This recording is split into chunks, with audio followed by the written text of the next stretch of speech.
Hey everybody, it's Miss USA 1995, Shanna Moakler, and you're listening to Life After the Crown with Tim Tialdo.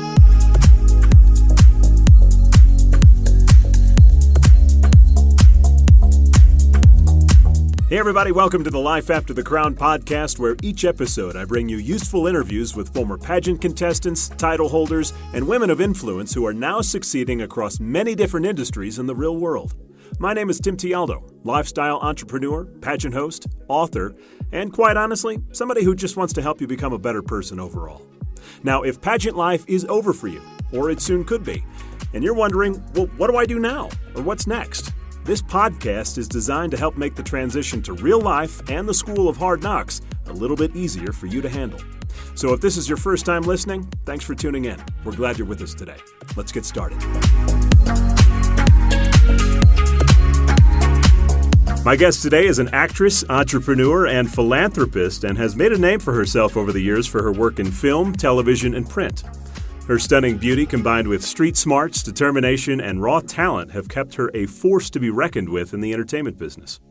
At the age of 19, she won the Miss New York USA title, and soon after took home the prestigious title of Miss USA 1995, the youngest to do so in a decade at that time. She then moved to LA to start a career in television and film, and quickly landed a series regular role on Pacific Blue for the USA Network, and also appeared in films including The Wedding Singer and Big Mama's House 2. In 2005, she started MTV's hit series Meet the Barkers. The show allowed viewers into her life with her then-husband Travis Barker, documenting the couple's daily life, including planning their wedding. Starring on the series also opened doors with other non-scripted programs, including Dancing with the Stars for ABC in 2006. Aside from scripted and non-scripted projects, she has experience in the hosting world, working with E! Entertainment and VH1 and appearing on Bridalplasty, crowned the Mother of All Pageants, and doing red carpet corresponding for the Academy Awards. Pageants, however, have remained a big part of her life, as she is currently the executive producer for the Miss Nevada USA pageant, and this year took on the Miss Utah USA pageant. I've been chasing her down for a few months, finally connected with her here, so excited to have Shanna Moakler on the podcast. Honored that you've taken the time to join us. Thanks, Tim. I'm super excited to be here with you. I was like, hey, that's an impressive resume. It isn't, and that's not even half of it. The funny thing is I had to cut that thing down. What are you talking about? Well, hey, let's go back. You grew up in Rhode Island, right? Yes, I did. Born and raised. Okay, so I read that you growing up there, you always had dreams of being in the entertainment industry. And obviously, since jobs for that industry aren't really prevalent in Rhode Island, you used modeling and pageants to pretty much kind of carve your path forward. Talk about it. Yeah, absolutely. I was one of those little girls that would watch commercials, and, I'd see like Barbie commercials, and I didn't want the Barbie. I wanted to be in the commercial. And so I just knew I wanted to be in entertainment. And I went, I was really little, actually. I was like 4'11" and 75 pounds. And I told my parents I wanted to be a model. And they were like, I don't know about that. But they took me to a John Casablancas modeling school. That's all we really had in Rhode Island. Oh, yeah. And yeah, they used to have them like all over the country. And so I started there, and, I started taking photographs, and I actually started doing kid modeling, like junior modeling. And I was pretty successful at it. But that school, I also met the directors, Debbie and Cindy, who actually still direct, I think, about 4 or 5 states today in the Miss USA system. And they signed me up for the Miss Rhode Island Teen USA pageant. And that's kind of how I got my start. Well, I saw your post today talking about how you modeled for, I think, a high school ring company, and that you faced a lot of flack from your fellow students about wanting to be a model. Talk about kind of how you dealt with that. I remember being in 8th grade, and they made us fill out a form about, what we wanted to do, basically, in our careers. And I remember I checked off model, actress, and, all the kids were like, what did you put? What did you put? And I remember I knew I was going to get flack for it. So I just put, I checked, 70 and 71, and they all went and looked, and then they saw that it said model and actress. And I swear it was like out of a movie. The entire lecture hall, just started laughing at me and pointing. And it was like out of a bad dream. And I was just so humiliated. But I grew up watching musicals and like the Easter parade and Singing in the Rain. And I just was in love with Hollywood, and I just always wanted to do that. So, the kids used to tease me. And again, I was really little. I didn't really grow and kind of blossom until I was about 16, 17. So, I think people just thought, she's out of her mind to want to do this. But, I stayed true to myself. And, that Instagram post that I posted today was kind of like, it went all over our high schools. All the kids who made fun of me now were seeing me actually modeling. And then as well as when I went to Miss Teen USA, I was on television with Dick Clark, and, it was a big deal. And so I remember, everyone who was laughing wasn't really laughing anymore. Yeah, I was going to say, you proved them wrong, didn't you? I did. Yeah, it was really cool. I bet that was a good feeling. Well, so let's talk about pageants. So you hold 4 pageant titles to your name. So you were Miss Rhode Island Teen USA 1992, and then you were Miss Rhode Island Teen All-American in 1993. Then 95 comes, you win Miss New York USA, and then you go on to win let's talk about Miss USA. So I don't think a lot of contestants today may remember that you were actually runner-up, and Chelsea Smith that year went on to win Miss Universe, and you were appointed Miss USA. Talk about, there's not many people. I think Nana Merriweather was the last one that can talk about that type of process. What was it like? I loved pageants so much. I just wanted to do them because I just enjoyed the experience. And I knew after Miss Teen USA, I definitely wanted to compete for Miss. When I was at Miss USA and I met Chelsea Smith, I just knew she was the one to beat. I knew she was the main contender, and she was just fabulous. And I remember when, we were called into top 10, I said to her, or top 15 or 12, I don't remember. I said to her, I'll see you in top 2. I'm going to see you in top 2. And then when we were in top 2, everyone always asked me, what were we saying to each other? And I was saying to her, we were holding hands. I told you I'd see you in top 2. I was really competitive back then when I was younger, and I knew I wanted to do better at Miss USA than I did at Teen USA.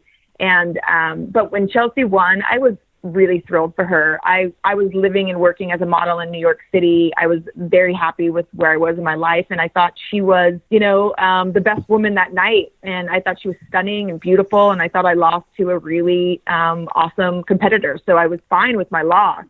But I went back to New York City, and I just continued my modeling. I was in lots of different magazines and having a blast doing that. And I remember I was in my apartment in New York watching Miss Universe, and, I was just kind of reading magazines and watching, and I was like, wow, she's doing really well. Her scores kept coming up, and it was like 9, 9, 9, 9. And I was like, wow, I think she might win this, and sure enough, she won. And I think for a moment, I just was like, what does that mean for me now? And then, the phone just started ringing, and people were like, you're the new Miss USA, or, you're the new Miss USA. And it's so crazy because at that time, I wasn't even sure if I was going to take the title because I was modeling, and I was going to be going to Italy and doing, season there. And I had to kind of sit down and be like, wow, am I going to take it? Because back then it was based in Los Angeles, and I was going to have to move all the way across the country. But I decided to take it, and it changed my life. It was really cool. Well, talk about the title, because, a lot of young women, they look back on Shanna Moakler and say, God, if I could have an illustrious career like she did from winning the crown, that would be awesome. What did you think winning Miss USA was going to do for you at that time? I just thought it was going to propel my career, and it did. I got to move to Los Angeles. I got to kind of be in the mecca of entertainment. I started meeting agents and walk-ons to different TV shows. I signed with William Morris like instantaneously. I was hanging out with movie stars, and it was just a dream come true. And I also was able to travel the country. I got to push my platform, which was the Special Olympics that I had worked with my entire life. And I got to attend the World Games in Connecticut and just travel all over the USA, working with different charities and organizations. And it was just everything that I ever hoped and dreamed it would be. And it definitely shaped my career. Was there one thing from that year that you distinctly remember as, kind of the crowning achievement, so to speak, as Miss USA? Yeah, when I went to the World Games in Connecticut for the Special Olympics, I just remember I get to put all the medals on all the athletes. And there was this one boy, I'll never forget, he deadlifted 1,000 pounds or something.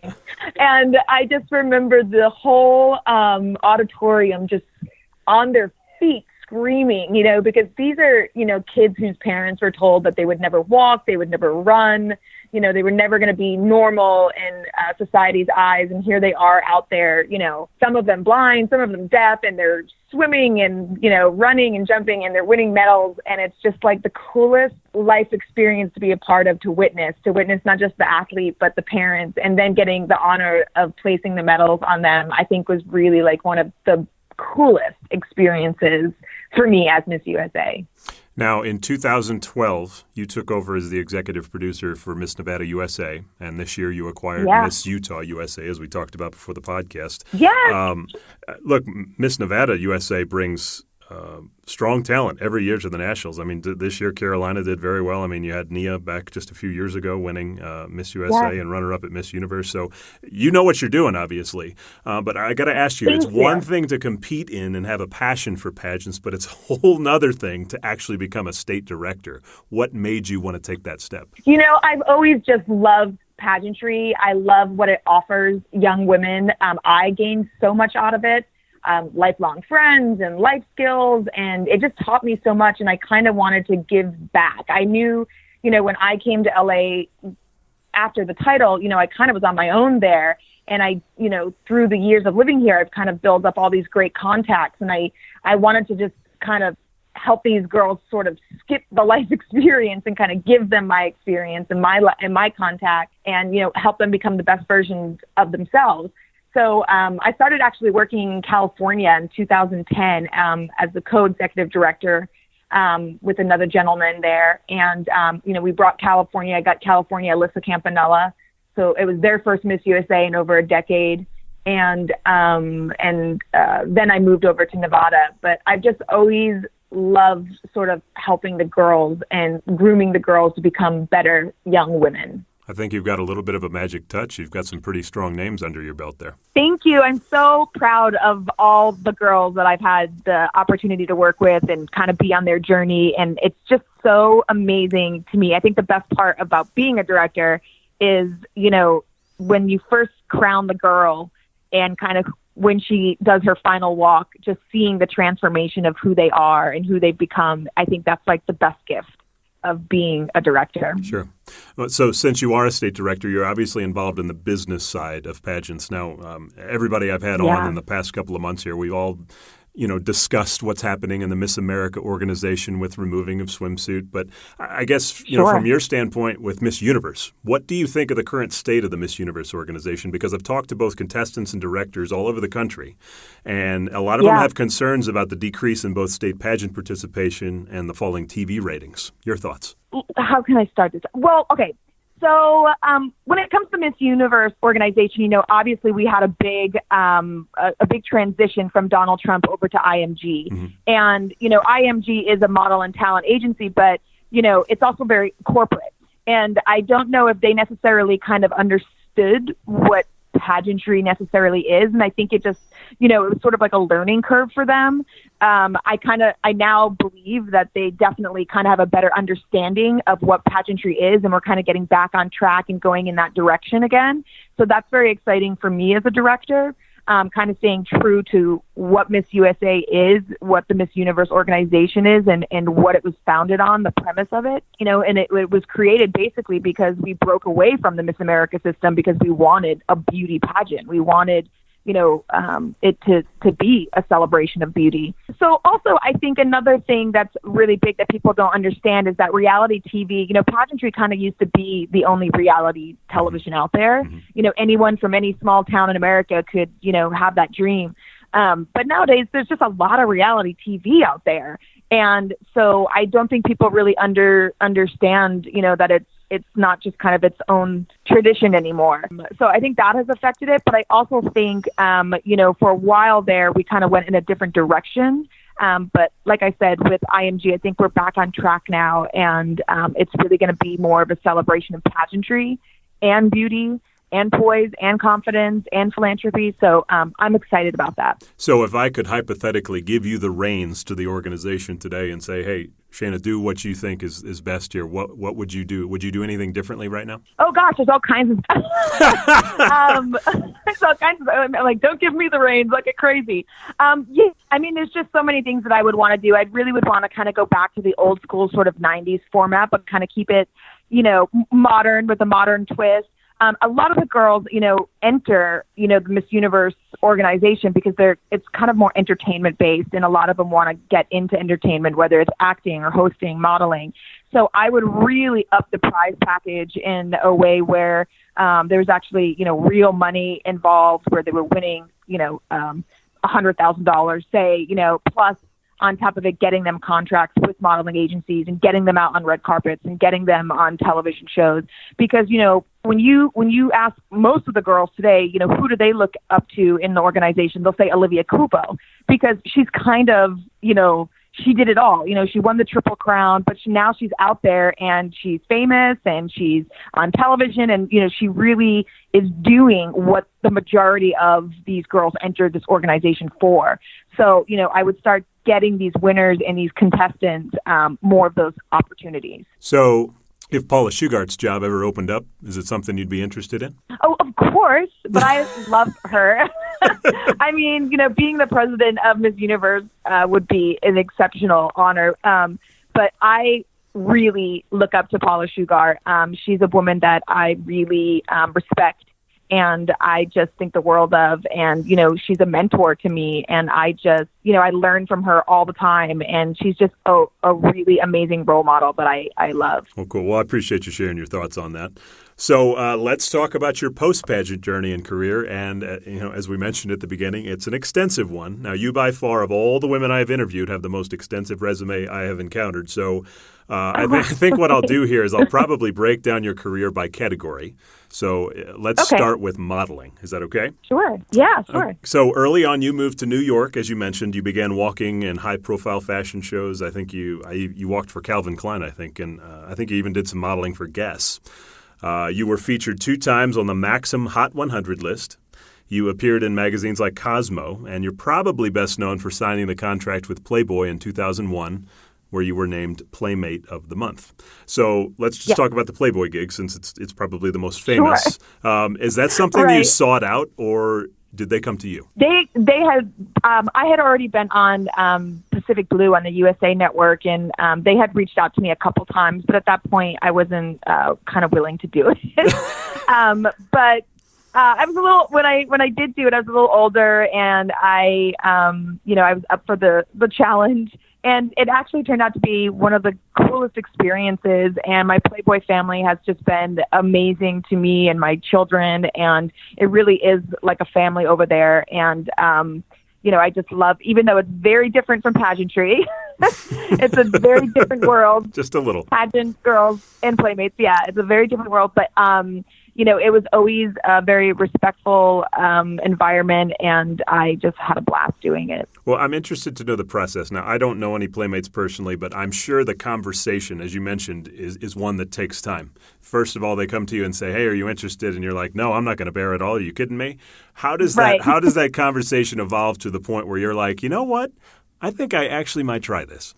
It just I was at a point in my life where I kind of wanted to sort of, I don't know what the word is I'm looking for. I guess I wanted to sort of like revamp or reimage myself in some way. Even when I modeled in New York City, I did nudes, even though they couldn't show it in magazines, but, you would be covered. But even for Cosmopolitan magazine, when I modeled, so nudity was never a big deal for me. And at that time, Playboy was so big, and you could really, really utilize it, to sort of like rebrand or reimage yourself. And it was great press, and there was so many opportunities that came out of it. I got, hosting gigs on E! from it and all kinds of fun stuff. So for me, it was sort of, I wanted to sort of like rebrand myself. What do you tell your parents when you say you're going to do it? I don't think my parents were shocked. I think, because like I said, I'd already done nude in Miami and in New York and in different magazines. I did, I was in Cosmopolitan, I think almost, every month for 2 years when I was modeling in New York City, and mostly because I was okay doing nudity, even though in Cosmopolitan they can't show nudity, they can't show anything, but they would have stories where they wanted that kind of thing, so they would use me a lot for that. So I was always comfortable in my skin. I think they were like, "Of course you are."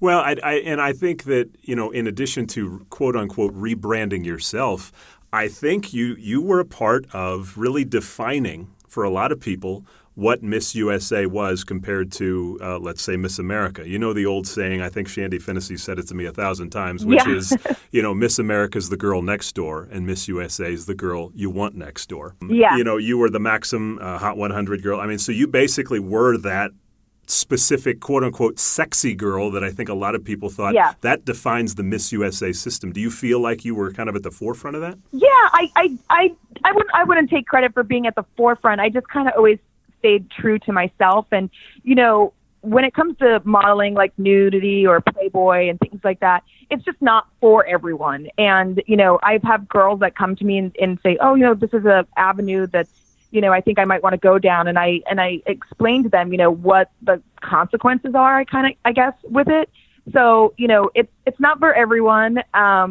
But I definitely, felt like I always kind of just wanted to be that blonde bombshell. And so that's what I went for. Well, I think you played that role well because Hollywood actors and athletes came out of the woodworks to hang out with you. Just two in particular. I'm not going to dive into your personal life very much here. Dennis Quaid and Oscar De La Hoya. I mean, you were dating, A-listers, household names. Was that cool, or is it something that if you could tell a younger girl today, don't do that? Just living in Hollywood and I, it was just the circles I ran in. It was just sort of the people that I hung out with. It was never kind of like I never sought out anyone because they were famous or anything. It was just kind of who we hung out with and who we met along the way. And, the men that I dated and the men that I was, the man that I was married to, I just really loved them for who they were as people. And I never even looked at them as famous, But so I definitely think whatever young woman, they should be dating not because of fame or money, just date someone because you love them. Sure. Now, not only dating actors, but you were an actor yourself. So you were a series regular, as you mentioned, on Pacific Blue for the USA Network. I think that was, from 98 to 2000, alongside another pageant host alum in Mario Lopez.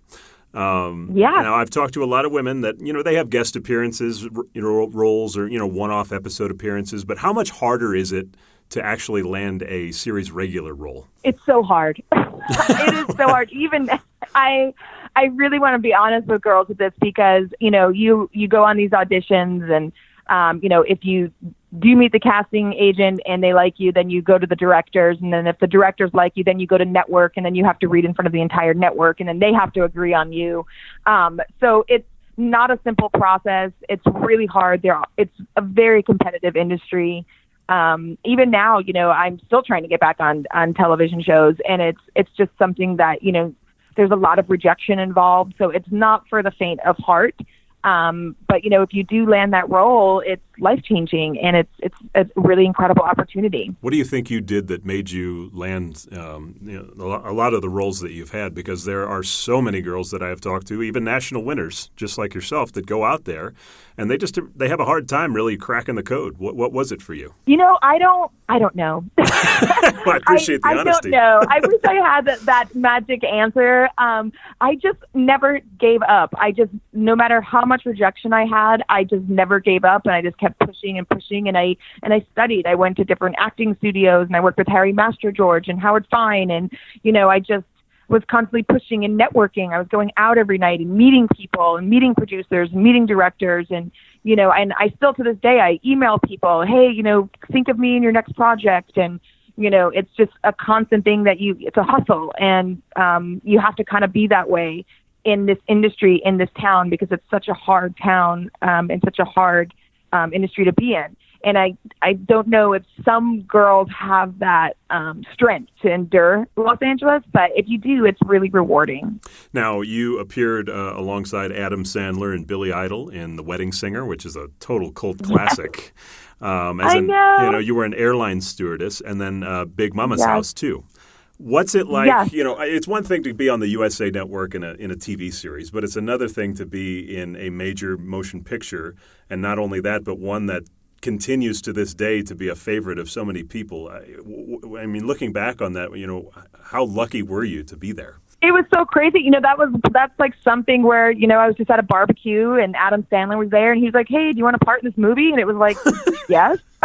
Of course. Yes, I do. And so that's The Wedding Singer is actually really funny because it was my first, real role on a movie set of that magnitude. And I had one line, and it was, there's this guy in Coach who thinks he's Don Johnson, and he thinks I'm grade A top choice meat, or something like that. And I had one line, and they had me there from like 6 a.m, and I don't think I filmed till like 11 o'clock at night. I was the last scene. And I had just been rehearsing that one line in my head like all day long. And when it was time for me to do it, I couldn't get the line right. Like I just couldn't do it. And it took me like 10 or 11 takes to get this one line. And everyone just wanted to go home. Like it was so embarrassing. I went home and I cried. And I was just humiliated. And I had to go back the next day. And I remember Adam saying like this song, like he was like, his little silly song. Oh, he was just singing in his trailer. And he was like calling me 16 take Shanna. It was just so embarrassing. And and so after that experience, I just remember being like, that's it. I'm not ever going to let my nerves get the best of me again. Nothing would ever be as bad as that experience. Well, you have your acting reel on your website, and I watched it today and just had a chance to see all of your different roles and the different parts that you've played. I think the one thing that I see from like a casting director standpoint is you brought a very different feel to acting for women, meaning that you had attitude, you had sass, you had that confidence that almost made men in many ways feel intimidated. And I think that allowed you to get some really great parts. What do you think? Yeah, I definitely agree. And I kind of use that, I think, to my advantage in this town. So, I can't say that pageantry didn't kind of give me that confidence. It did. Pageantry gave me that confidence, and I look back on it and I'm thankful for that because it really did help kind of navigate me through this town. So you also did Entourage and CSI and NCIS. If you could look back on all your acting gigs that you've had to this point, what do you think was your favorite and why? It's actually a movie called Love Stinks. It's not like a big, huge movie, but you guys should all go rent it. It's so funny. And there is another pageant queen in it. She's the lead, Bridget. Nielsen? She was Miss Teen USA. What'd you say? Was that Pete Sampras's wife? Yeah. Bridget Nielsen, I think was her name, right? It's Bridget Wilson. Wilson, is that that's it? Wilson. I'm sorry, I don't know why I said I'm Nielsen. not. She was the lead in it. And I grew up watching her when I competed for Miss Teen USA. I wanted to be her. So it was so cool to see another pageant girl acting. But it had Jason Bateman and Tiffany Amber Thiessen and Tyra Banks was in it and Bill Bellamy and Frank Stewart, all these like great people. And it was just the funnest movie. And I loved my little character on there. And it was just a great experience. It was done by Jeff Franklin, who created what's the Olsen Twins TV show? Oh, Full House. Full House.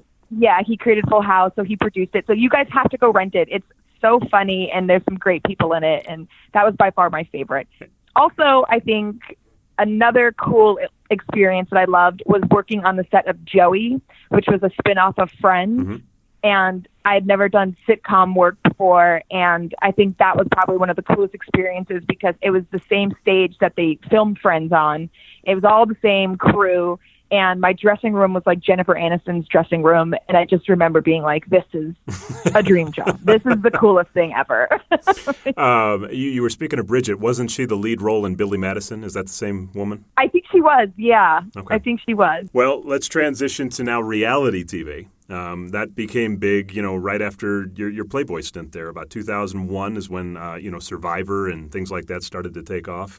In 2005, you hit the reality TV circuit with your own show called Meet the Barkers, of course, It's with your ex-husband, Travis, that you allowed people to kind of look into your lives. Now, I've talked to quite a few reality TV stars over the years, and I think any time that you allow cameras into your personal life, into your personal relationships, Jessica and Nick's a good example. It tends to have a negative effect. Yeah. How do you think it affected your relationship with Travis? I don't think the reality TV show really had any effect on our relationship. I think he and I are two very strong personalities. We're just different people. And we were just young and in love and really rich and really famous and didn't know what we were doing. And back then, reality TV back then wasn't how reality TV is today. They really set up camp in our home, and there was cameras all over our home, and they just, he had a crew and I had a crew, and they really followed us around 24 hours a day. Today, now it's more scripted, and they have to get, legal rights to film in certain places, and, it's all sort of produced. Where back then it wasn't. And so we were I think the industry was kind of figuring out what reality TV was as we were kind of figuring out what we were doing. Would you do it again? Yeah, I would love to do it again. In fact, I've even talked to my ex-husband to kind of do a return to Meet the Barkers and kind of showcase our kids. Our kids are in the entertainment industry now. And I think it would, we have such a cult following with that TV show, and people just still write us today about it. So we've kind of been talking about possibly doing that again. But there's not too much reality TV I would do besides that now. Well, you mentioned the cult following, and you guys do have a massive following. And I think one of the things that, as I was doing research just on your past and your career, one of the biggest things that, is that you have really dealt with a lot of media attention over the years, probably more than most people that I've ever talked to. And they're constantly trying to figure out, are she and Travis together? Are they broke up? Are they getting back together? Right. Are they divorced? And it's just like, my God, how do you handle all that pressure all the time of people constantly just trying to pry into your life and get into your personal stuff? It doesn't bother me in the least because I made a great living off of it. And a lot of it is, it is produced basically. If there's one thing that I'm really good at, it's getting headlines, whether they're good or bad. I can get them. It's just, I'm just so used to it. I don't, I have such a strong family core. I know the truth of what's really going on. And as long as my family, supports me and knows, the reality of the situation, I'm fine. I've never cared about, what the world necessarily thinks or what the comments on these websites are. I just don't, it doesn't even faze me. Well, as a result of that TV show, you got a lot of attention, as you mentioned. So ABC calls with Dancing with the Stars. This is back when it was, really new and really big. Yeah. How did you like competing on that show? Oh, I loved it. I had just had a baby. I had my youngest daughter, Alabama. And so I was not in the best shape of my life. I wish I had been in better shape when I was doing it. But I really had the best time. I was so sad when I got voted off. I really want them to have another series where they vote, they bring back all the people that were voted off early and let us have a do-over. But that was one of the coolest experiences. And I got to do it with Mario the same season, and it was a lot of fun. Mario was really good, wasn't he? Oh, he's like a dancer. He's amazing. It was so not fair. I was like, you're not supposed to know how to dance, Mario. Old AC Slater making it happen. Yeah, he's fantastic. So speaking of Mario, you also are a TV host. There's just there's a myriad of things that you are, but this is just the next one. Yeah. You worked with Jack of all trades. Yeah, pretty much E and VH1 on something called Bridalplasty. I think that's one that you probably were the most focused as the host on. Talk about that experience. Mark Cronin of 51 Minds called me and asked me if I wanted to host this crazy show. He was like, you're going to get a lot of slack doing this because it's about plastic surgery and, weddings. And I was like, I can handle it. I'm not afraid of some criticism. Let's do it. And it was just this fun, crazy show where these brides competed and, for their dream wedding and they got plastic surgery along the way. And it was just a crazy, fun show on E. And, I missed that one too. That was fun. I really enjoy hosting most of all. I think that's a really fun niche that I like. Well, look, and I can tell. I watched your reel today, and I've helped people build reels for years. I think the one thing that you understand that I try to teach so many is it's not so much about having the fundamentals of hosting down. It's just confidence. And I can tell that when you jumped on there, you didn't care. You were just like, hell with it. This is what I am. This is what we're going to do, and this is how it works. And I loved it. I thought you did an awesome job. Thank you so much. I really appreciate that. I don't think it's funny because I've done all these crazy things and I've had all these kind of fun entertainment experiences, but I don't think people realize all the different stuff that I've kind of had the chance to do. So I'd like to showcase that more. So we've talked about acting and reality shows and hosting, and you mentioned you really liked hosting. Is that of the three which you would choose if you had a choice? Oh, absolutely. Yeah. I think where I am now in my life as a mom and hosting would kind of be top of the tier. And then, of course, I'm trying to get back into scripted projects. It's just been kind of hard because of all the reality TV shows that I have done. So I'm really focusing on scripted and hosting. So let's talk a little bit more about hosting, because I've had a lot of TV hosts on. And, one of the big things that we see happening in the hosting industry, myself included, is that they have kind of shifted, at least the agent world has shifted to using more A-list celebrities to host everything. And anybody who wasn't in that realm kind of has fallen to the wayside, at least for the time being. It's kind of this place that we're at right now currently in the hosting industry. Have you felt a little bit of that pinch as well, just trying to get, just jobs that normally you would have had no problem getting? Oh, God, I've just felt that for a decade now, not even just in hosting, but in everything, because at one point it was very, if you were a model, you couldn't act. If you were an actress, if you were on TV, you couldn't do movies, and then all of a sudden now you had, all these celebrities just crossing over doing everything. Jessica Simpson was on TV and then she was doing Proactive commercials and Puff Daddy was, in the music industry. Now he's acting and, you just have all these, there really are no boundaries anymore. So everyone's doing everything. And again, reality TV coming in and kind of saturating the market. It's, all these A-list actors, who would never, do these scripted projects are doing them because there's just not that many roles anymore because of all the reality TV. So, they're even doing, these big names are even doing small parts and one-liners because there just isn't that much scripted television out there. It's starting to shift a little bit more now, but I have felt that for a long time.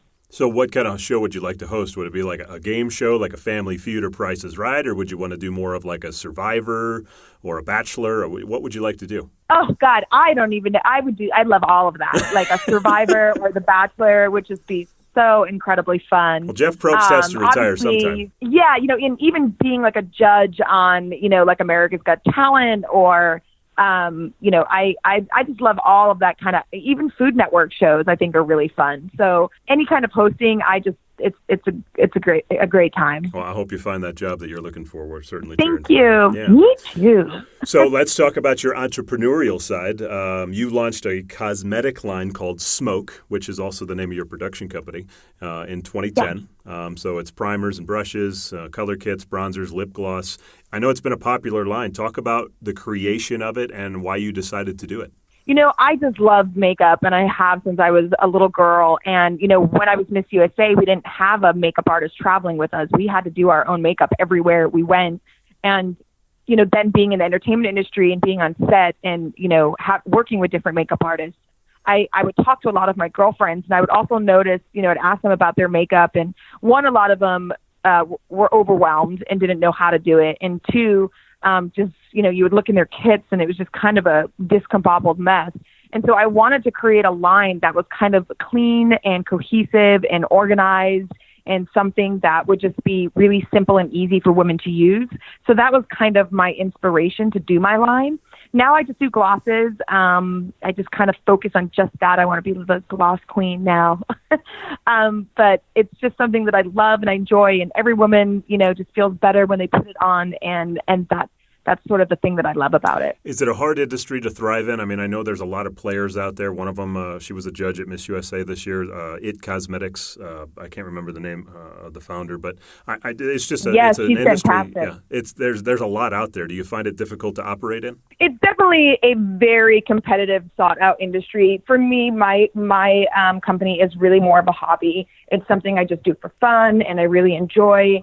But yeah, that is definitely a very difficult market. And I'm also creating my gown line, which I'm going to be kind of focusing more on, and that's called it's going to be House of Smoke by Shanna Moakler, and so I'm really going to be focusing on that. Well, I was just going to ask you about that. I love the story behind why you created House of Smoke. Can you kind of just elaborate on that a little bit? It's just I've been in the pageant industry for so long, and I've really been working with so many designers with my girls and kind of creating these dresses for them. I basically designed Nia Sanchez's dress, with Michael Costello in his showroom. I was like, get this material, wrap it around her body, And so I just was like, I don't know why I'm having all these designers do this when I can do this. So that's sort of where I started creating the House of Smoke. Well, it seems like you have a very good, diverse viewpoint of the entire pageant industry. Obviously, you're a state director, so you know what you're doing. You've brought a lot of really strong girls to the nationals.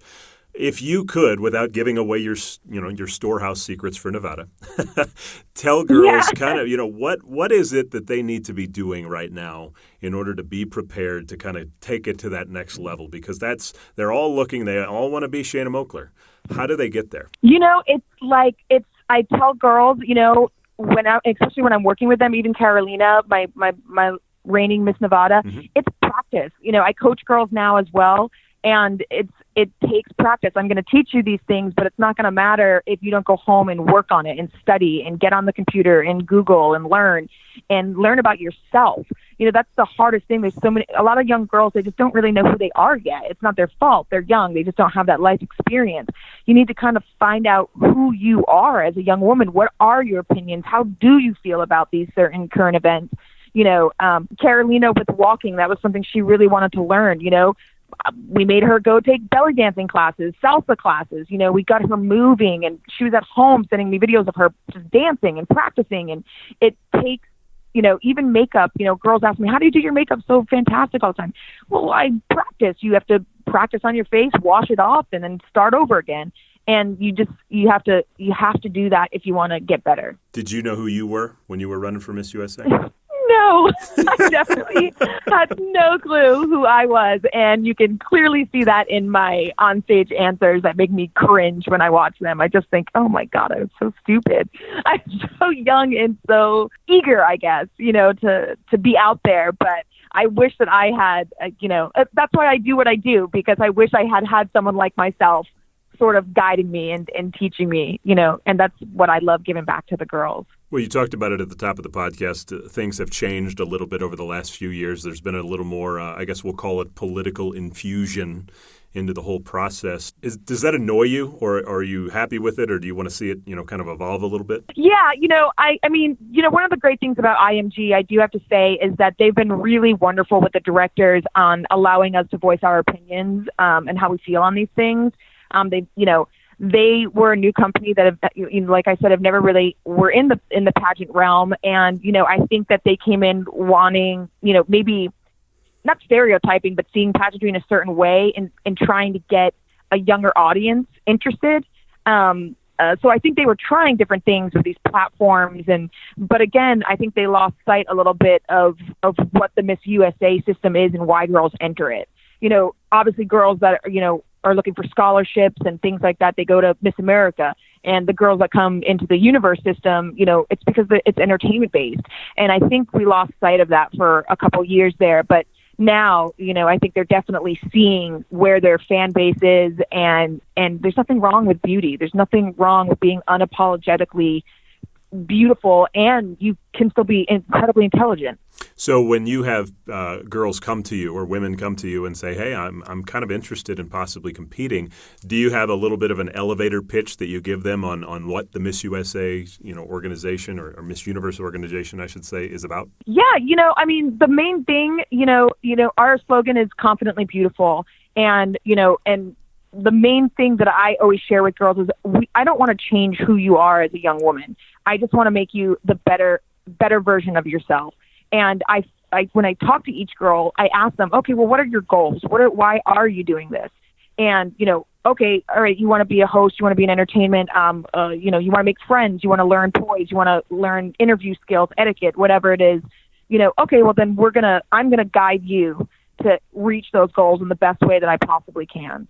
But, every girl is different, and it's really kind of figuring out, who that young woman is as a person and elevating it. So you're pretty much the jack of all trades. You've won Miss USA. Yeah. You've done modeling across pretty much every facet. You've done acting, reality TV, hosting. You're an entrepreneur. You're selling things.